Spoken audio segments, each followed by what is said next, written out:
We have got a packed Friday show today. Why is Michigan State such heavy favorites over Akron? What can make this game interesting, and what are we looking for? Also, we get a huge transfer slash commit from Ken Talley out of Penn State. Michigan State basketball drops their schedule for the upcoming year, and then 5 best bets to get you some money. Let's go. Locked On Spartans, your daily podcast on the Michigan State Spartans, part of the Locked On Podcast Network, your team every day.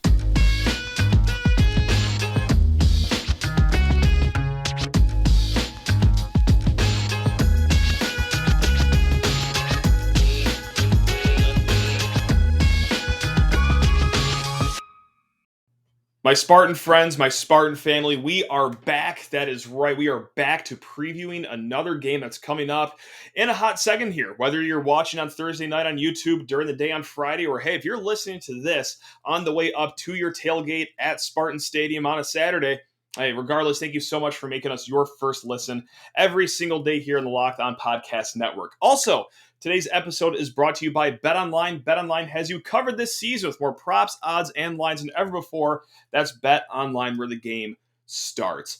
Just like I said in the cold opening, we have a packed show today. Before we get to any of that, hey, please rate, review, subscribe to the podcast. Also, any questions, lockedonspartans@gmail.com is the place to find us.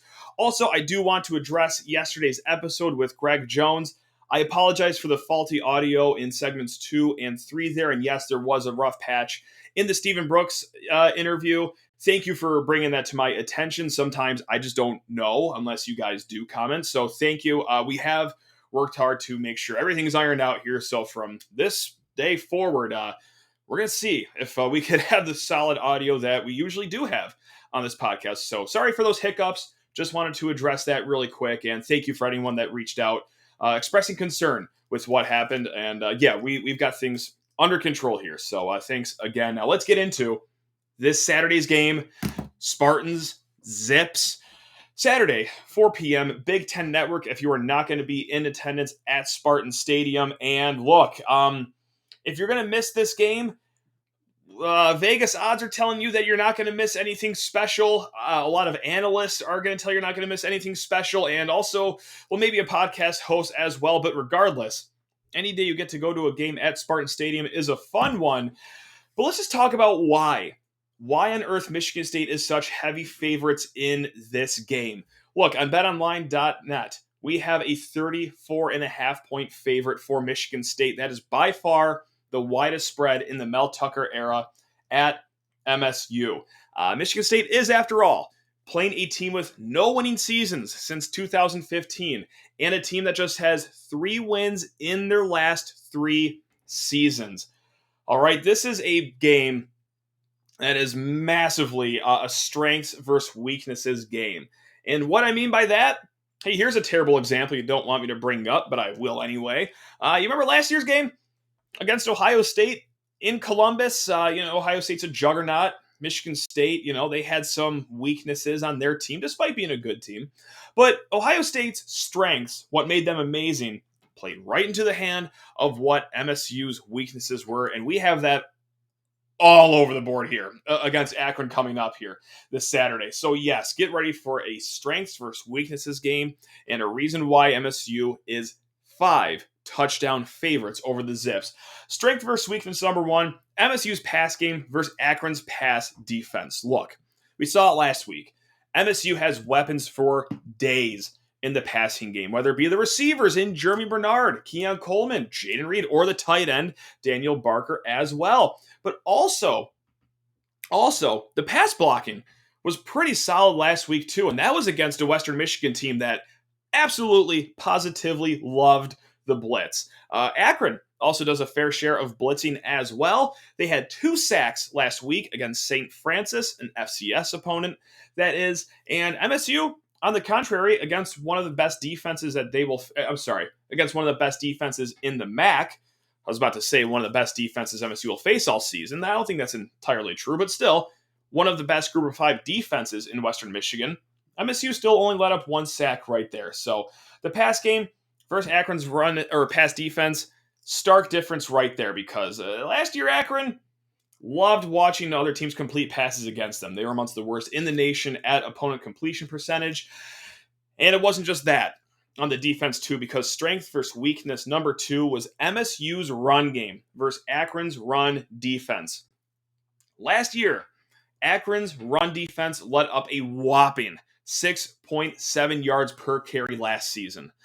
That's terrible. That's worst in the nation last year. They were dead last in opportunity rate with 60.9%. Now, what on earth is opportunity rate? Well, I have the definition right here in front of you. It's the percentage of carries when there are, 4+ yards available to gain that gain at least 4 yards, or in other words, the percentage of carries in which the offensive line does its job. So, on 60.9% of runs last year against Akron, they went for at least 4 yards. That's terrible. That's dead last. And also, okay, last week, just one game against an FCS opponent, small sample size, they let up 4.5 yards per carry against St. Francis. Now, that's not terrible. It's not great, but you hope to do a lot better against an FCS opponent. So taking the larger sample size of everything last year, combined with that, okay, Jalen Berger can feast again. Jarek Broussard can feast again. Maybe we get a look at who the third running back for Michigan State is.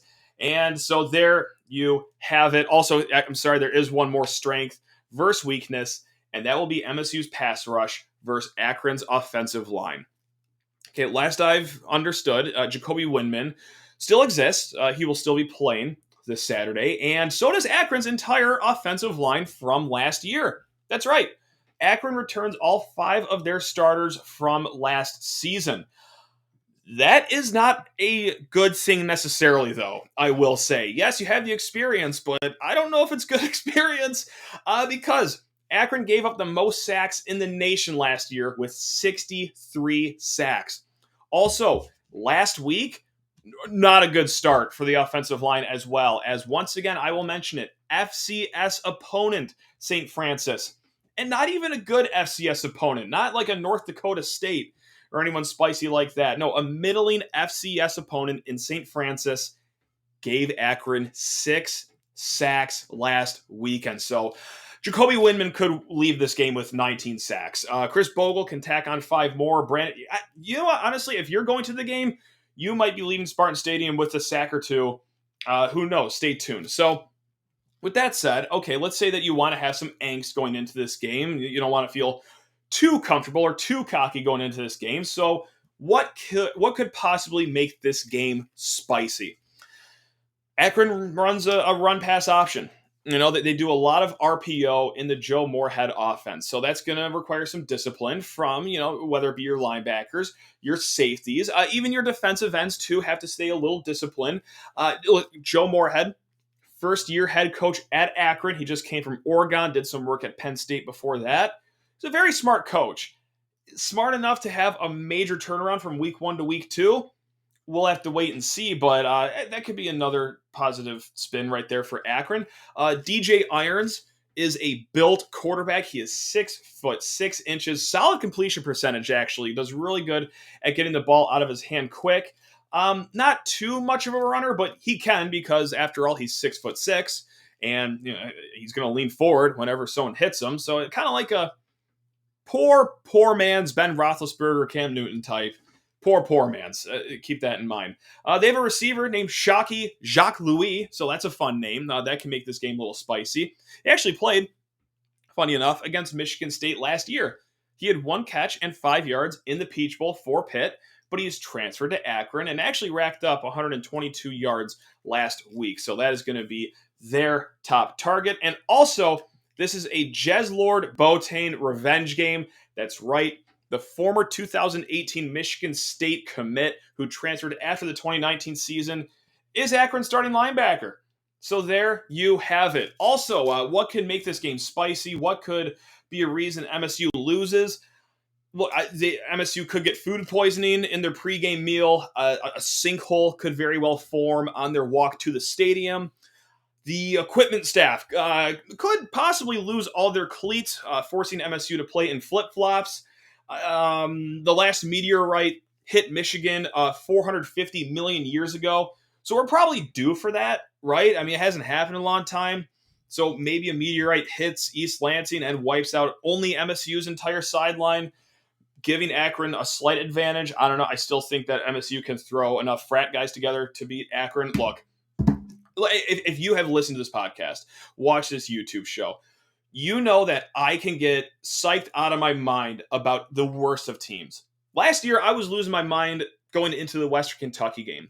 I even had a slight tightness in my chest against Youngstown State last year. During basketball season, I was reading about High Point, and I was starting to get a little worried. I'm sorry. I hate being this arrogant about a game, but I can't think of a single reason why this should be a competitive game on Saturday. Now, with that said, I probably just jinxed everything into oblivion, and Michigan State's going to walk out with a triple overtime win. But still, I really tried. I really tried to find something to be worried about with Akron coming to town, but I don't see it. I don't see it at all. This is a lousy team, and Vegas reflects that with the 34.5-point spread. So I hope I'm correct here. I hope this is a snoozer on Saturday. And if it's close at all in the fourth quarter, not only should we be worried about our team moving forward, but I will never talk like this about an opponent the rest of my life. So there you have it. Let's get into some more fun football news on the other end of this break. But first, I need to talk to you fine folks about betonline.net. Woo! That's right. Hey, we got our 5 best bet segment coming up in a hot second. All lines courtesy of BetOnline, because they are your number one source for all your pro and college football betting needs and sports info this season. Find all of the latest football league developments, game matchups, news, and podcasts, including this year's opening week's games for NFL at BetOnline. BetOnline is also your continued source for all your sports wagering information, including live betting, esports, and scores. Point blank, they are the fastest and easiest way to check in on all your favorite sports and events, including MLB, MMA, boxing, and golf. So head to the website today, use your mobile device, learn more about the trends and action. That is at BetOnline, where the game starts.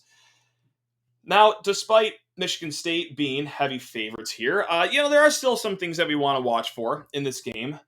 Not necessarily that if we see it, we're going to think all positive about it. Like, we already know that the offense has a lot of weapons that is pretty good. We already know the pass rush is pretty good. If MSU does good, doing good against bad opponents, that's just the standard. I'm not going to take any solid takeaways from that. However, if we see some bad tendencies against a bad opponent, that could rise some angst as we go on the road to Seattle to play Washington next week. Like, are your new safeties getting burnt? Is the kicker still missing the net entirely on field goals? Yeah, I wouldn't feel too good about that going into what could very well be a one-possession game against Washington.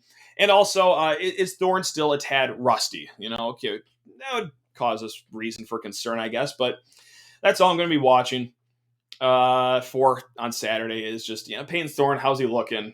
Kicker, are we kicking the ball properly? And safeties, how are you looking? So now, no positive takeaways from Saturday are coming up, unfortunately, but hopefully we just don't have any negative ones. So speaking of only positive things, let's start talking about Mr. Ken Talley. That's right, the newest transfer/commit from Penn State or Philadelphia. Let's talk about why I'm using that weird language right now. Okay, look, Ken Talley, 4-star defensive end edge prospect from Philadelphia, was in Penn State's 2022 recruiting class, was actually committed to the Nittany Lions since 2020. He was one of their longest tenured, if not longest tenured commits of the 2022 class. Dives headfirst into the transfer portal before the Nittany Lions season even starts. And you already know where we're going with this. This is Locked on Spartans, so you can connect the dots. Hey, Ken Talley transferred to Michigan State. Now, I kind of take this as a commit as well because he's a true freshman. He has entered East Lansing just 3 weeks after he joined Penn State at their fall camp. So it's almost as if we just got a 2022 commit just super late in the cycle. Now, will this kid be eligible right away for Michigan State? He might have to go through an appeals process. Quite frankly, I don't think that it even matters. And I'll get to that in a hot second. But let's just talk about who Ken Talley is. 6'3", 230-pound edge from Pittsburgh, top 300 kid per the 24/7 Sports Composite, and a top 30 edge rush prospect in the nation. Obviously, he probably likes what he sees from Brandon Jordan, Marco Coleman, and the Michigan State staff right now. And just like I said, he committed to Penn State back in 2020 and was actually called the heartbeat of the class by Terry Smith. Terry Smith, he is the cornerbacks coach for Penn State, but also he heads up the Philadelphia recruiting and is the defensive recruiting coordinator for Penn State as well. So with that said, okay, he's a Pennsylvania kid. He was committed there for the longest time. Why on earth would he leave less than a month to go before the season starts for Penn State? It might be because look, Penn State turned him into a linebacker. And I don't know if that's necessarily what he was looking for. Yeah, 6'3", 230. That screams linebacker dimensions. A little underweight for a defensive lineman, but they put him at linebacker, and he said, quote, "Personally, I like putting my hand in the dirt and chasing that quarterback. That's my thing. But whatever helps the team, I will play my role." That was a quote given before he was put at linebacker at Penn State. My guess, you could put 2 and 2 together pretty easily here, that he started camp at linebacker, and no, he's not going to be doing that. He wants to play defensive end somewhere, defensive line somewhere. And James Franklin, the head coach at Penn State, said as much, saying, quote, "I don't necessarily see it having an impact on where we are trending, which is maybe why it happened." And it being Talley's transfer, saying that it doesn't impact our team this year, doesn't impact the future, so maybe that's why it happened. Look, that's not the nicest way of saying it, but also, I mean, he's being pretty coded with saying, yeah, he was going to be a linebacker, was going to maybe start there 2-3 years, and good luck to him. Hope nothing but successful days for Mr. Talley. So, as he comes to Michigan State, as he wants to carve out a role being a defensive end, is he eligible immediately? Could we be seeing him play against the Zips on Saturday? That'd be crazy just for the fact that this kid joined the team 72 hours ago. But also, even if he is eligible immediately, he does go through the appeals process. I don't think it matters because, look, the same reason that he was going to be moved to linebacker at Penn State, being his size, I think Michigan State's going to want to add some weight on him before they just throw him at defensive end.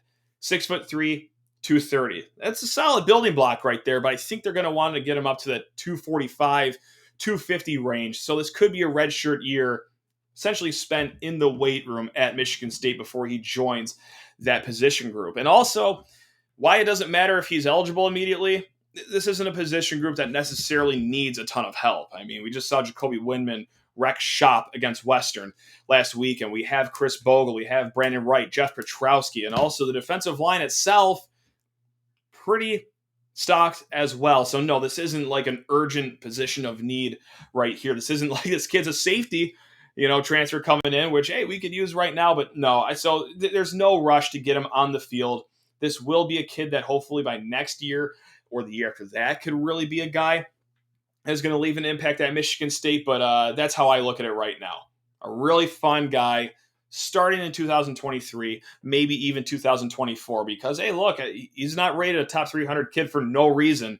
This kid's obviously talented. He's quick. He also has a frame that could add more muscle, and you're going to have to see that before putting him on the line at Michigan State. So there you have it. Some fun news right there. You thought the 2022 class was over, but not so fast, my friend. So let's just imagine that, he is technically part of the 2022 class.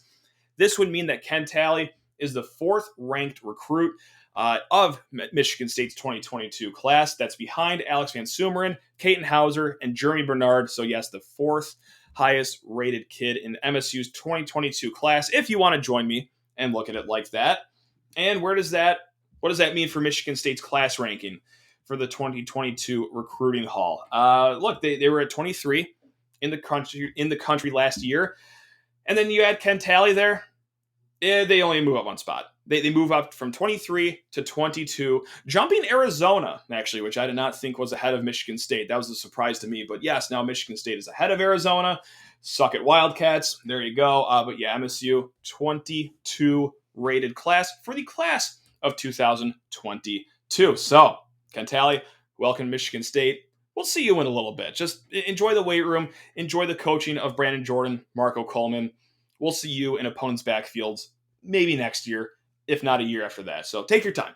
Take your time. You're good. All right. We got some basketball news to talk to. That's right. We're finally going to be talking about hoops because they dropped their schedule for the upcoming season. But first, I just got to talk to you fine folks about Acre Pro Midwest Farm Group. That's right.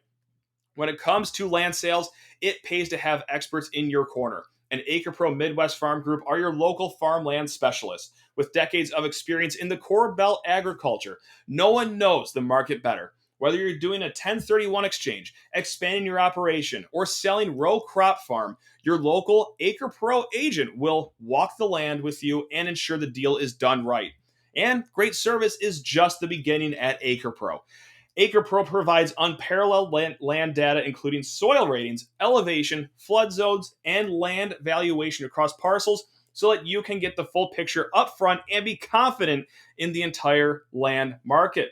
Your agent will cater to each of your individual needs and help you navigate the complexities of buying and selling land so that the process is made simple. Experience the ease of Acre Pro by working with farmland specialists like Kyle Rule, Brady Hammond, Neil Hurt, and Kyle Spray, and visit acrepro.com or call 765-587-3185 and talk to your local land expert today. Again, that is 765-587-3185. That is Acre Pro Midwest Farm Group. Now let's talk some shooty hoops here before getting into our 5 best bets to round out the show and get you into the weekend. That's right, basketball. This is an old friend. We haven't talked about you guys in a hot second ever since football has selfishly started playing. But yeah, no, it's always good to be talking Spartan hoops.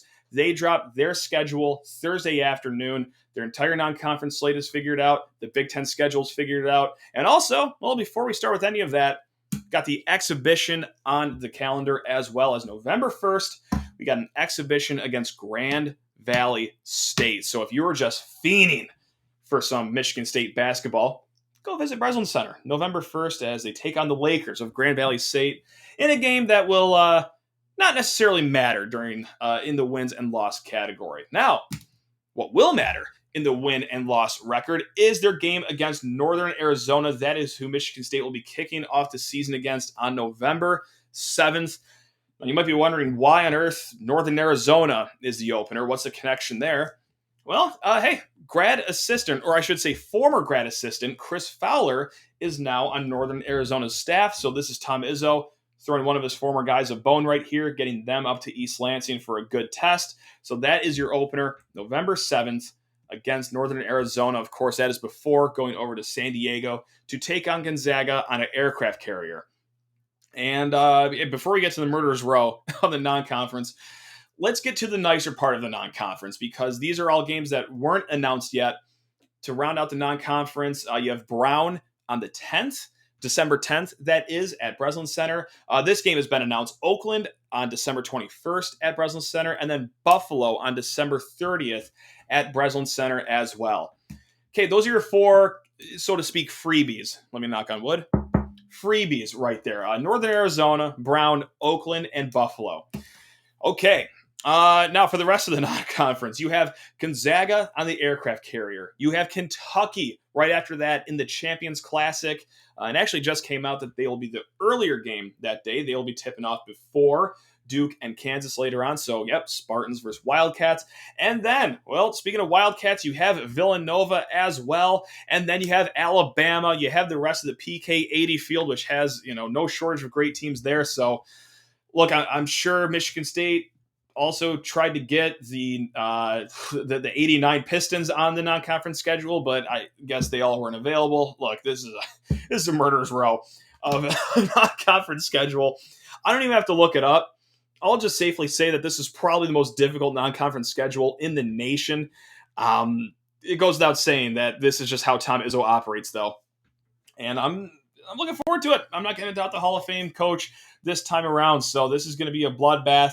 Hopefully you get some nice wins early on, and even if you do lose some of these games, a lot of lessons. We're not here to take losses, only lessons. That's right. Write that down on a shirt somewhere. The Big Ten schedule also dropped too as far as dates go. and all that stuff. And just some notes here I want to go over. And the first one that popped out to me is it's very similar to last year's start of Big Ten play.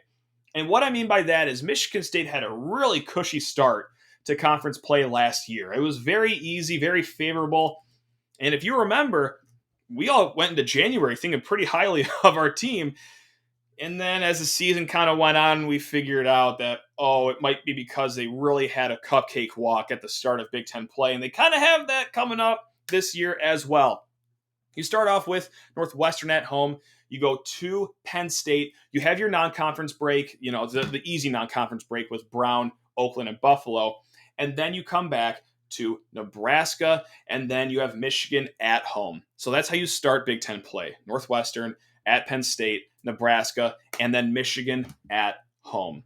Okay, after that, life gets pretty difficult. It's not going to be all cherry picking the entire time because you hit the road to Wisconsin, you hit the road to Illinois, and then you have a home game against Purdue. Now, again, these teams aren't going to be as strong as they were last year, but it's going to be a dog-eat-dog Big Ten season coming up. So it starts nice. We're looking at a very reasonable expectation of a 4-0 start in Big Ten play before you hit the road to Wisconsin, hit the road to Illinois, and then host Purdue at home.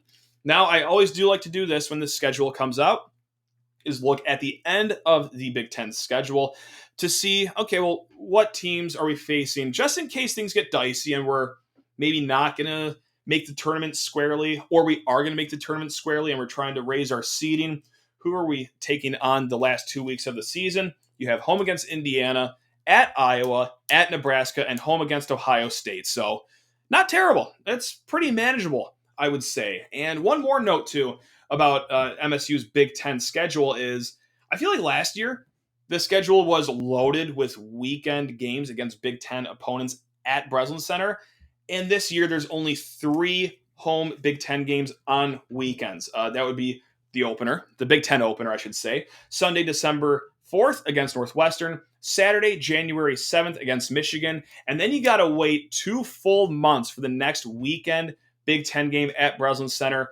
It's the season finale, Saturday, March 4th against Ohio State.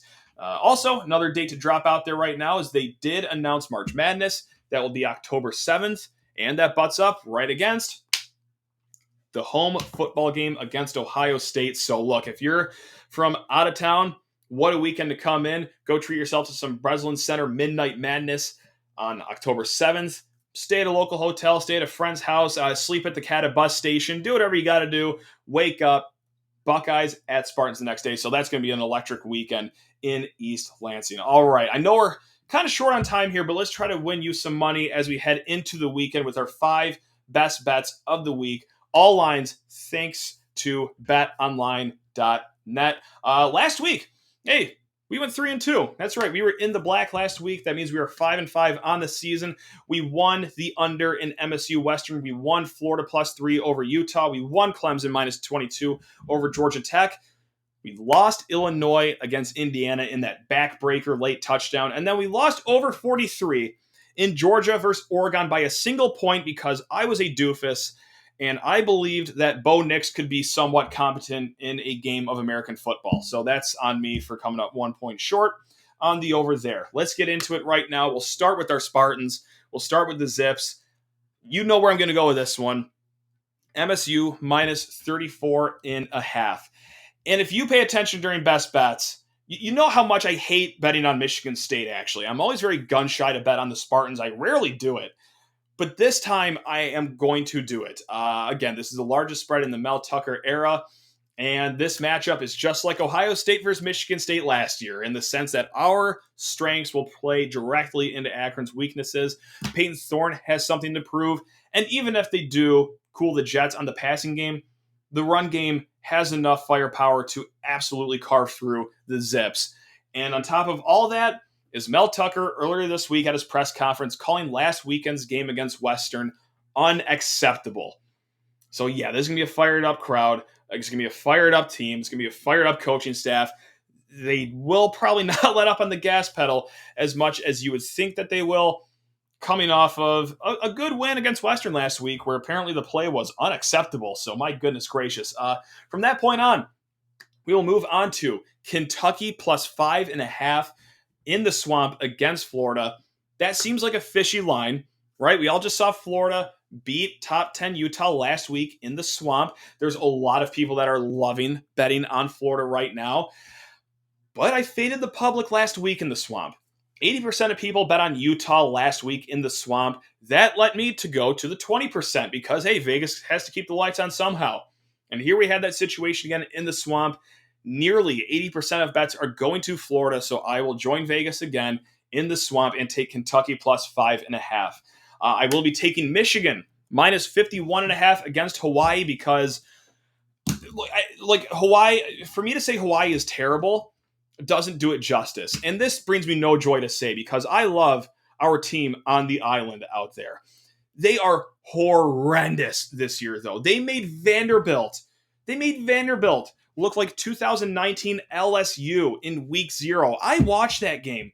It was horrible. I didn't watch it with a smile at all because I'm watching Hawaii and I'm like, oh my God, I knew things were bad, but I didn't know they were this bad. Now they got to come to the continental United States. They have to play a Michigan team that's starting J.J. McCarthy at quarterback, a kid that's playing for a starting job.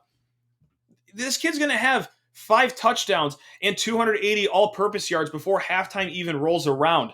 He's going for a starting spot. He's trying to impress people. There is no letting off the gas here in the eyes of J.J. McCarthy, and I think the defense will step on their throats again because, look, they just bully these kind of teams, right? And I don't think 51.5 points is enough to protect my precious Rainbow Warriors. So, yeah, I'm going to take the Wolverines, even though it pains me to do it.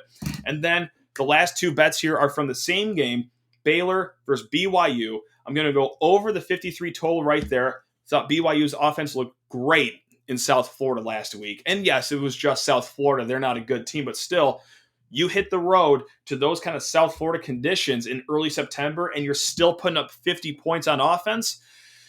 Okay, well, I expect a lot of fireworks in Provo, and I also expect a Cougars win. That's why I'm going to take them -3 over Baylor. A lot of the same logic that I just included in my Kentucky pick.